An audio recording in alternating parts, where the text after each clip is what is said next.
एक बार पवन के क्या भाई? जीतई है ये भैया, एक बार पवन के जीतई है ये भैया, राधे श्याम रसिया के चाचा बनई है ये भैया। बस रहने। क्या बात है, ये तो बहुत लाइन ये गा दिए हैं, जनता भी इतना शेयर करेंगे ना, एक बार फिर हो जाए ये लाइन होना। लेकिन निर्दलीय से लड़ रहे हैं काराकाट से पवन भैया, आप चुनाव प्रचार करने नहीं गए?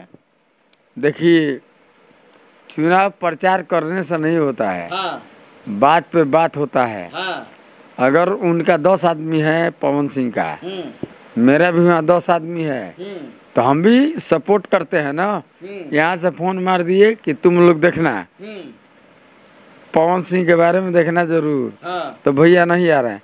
अगर आपके पास मेरा औकात है, तो आप सपोर्ट कि इस आदमी को दे दीजिएगा ना। बिल्कुल ठीक ना। इस तरह का हमारे जो भी वहाँ चाहने वाले हैं, मैं सबको मैं बोल चुका हूँ कि सपोर्ट दीजिए। अब ऐसे शायद उम्मीद है कि कल शाम तक या परसों तक जाएंगे काराकाट।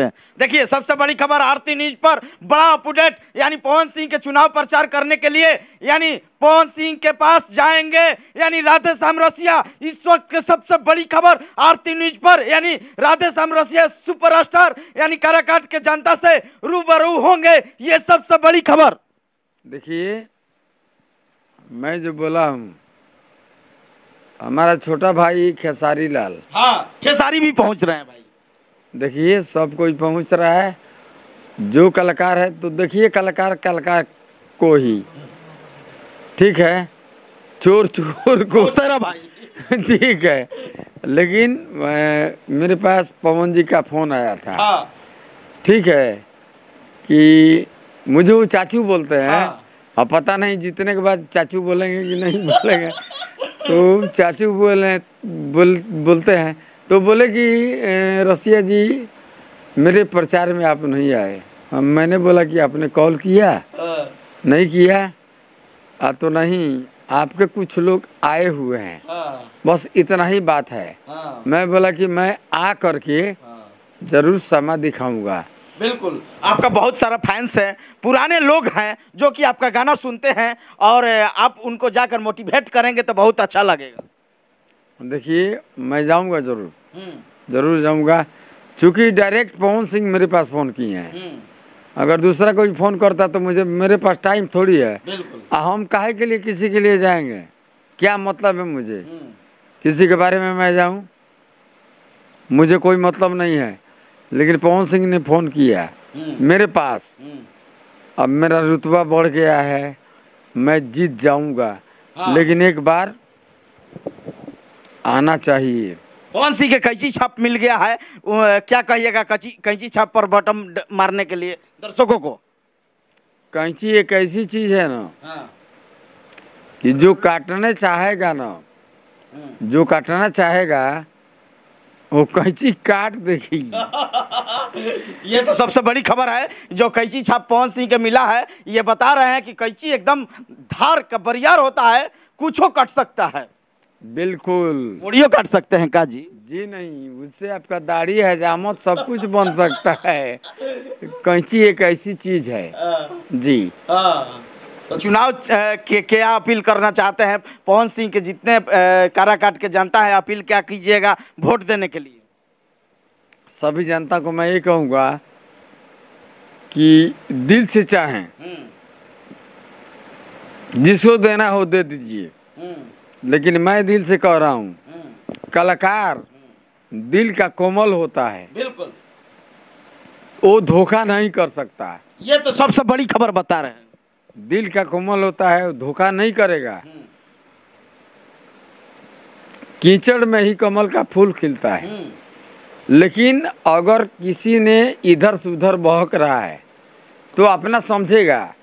लेकिन कलाकार का दिल कभी भी कोमल होता है।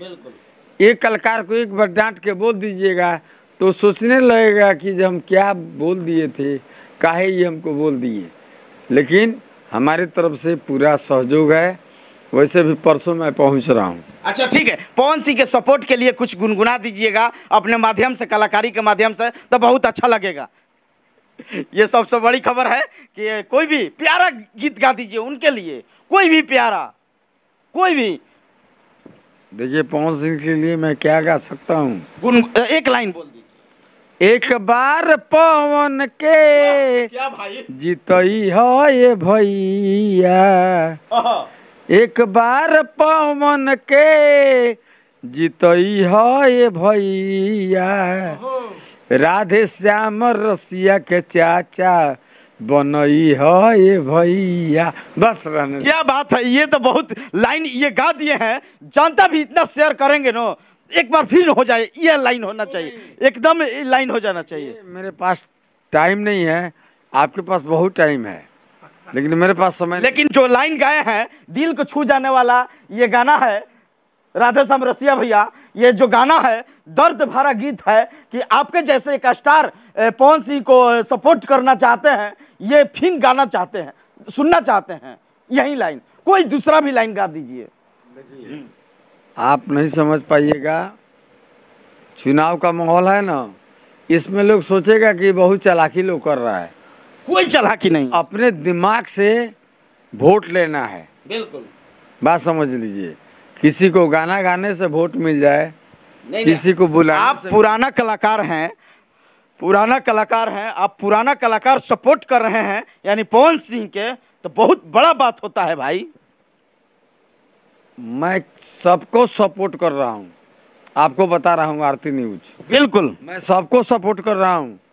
पब्लिक के हाथ में है कि किसको राजा बनाना है, किसको महाराजा बनाना है और किसको भिखारी बनाना है, समझे। बाकी आप परसों हमसे मिल लीजिएगा वहाँ पे। राधे श्याम रसिया जी, आप जाएंगे वहाँ तो बहुत आपका फैंस लोग देखना चाहते हैं। अरे देखना चाहते हैं, मैं खुद जा रहा हूँ। बिल्कुल।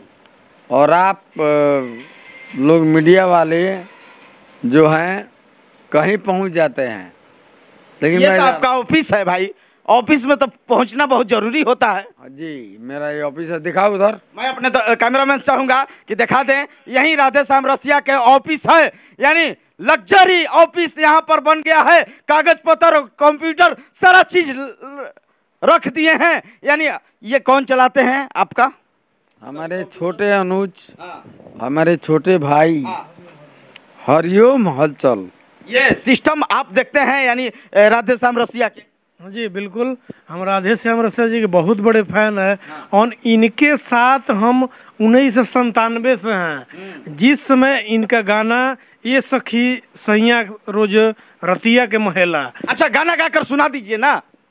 तो हम राधे श्याम रसिया को हम अपना गुरु मानते हैं और उस समय से हम इनके साथ हैं, जिस समय से ये इनका फर्स्ट गाना वायरल हुआ था। तो सबसे पहले हम इनका गाना सुनाना चाहेंगे। भैया जी आप गाना सुनेंगे। ए सखी सैया रोज रतिया के महिला, ए सखी सैया रोज रतिया के महिला, ले ला प्यार के लाइसेंस हमसे कहेला, ले ला प्यार के लाइसेंस हमसे कहेला, ए सखी सैया रोज रतिया के महिला।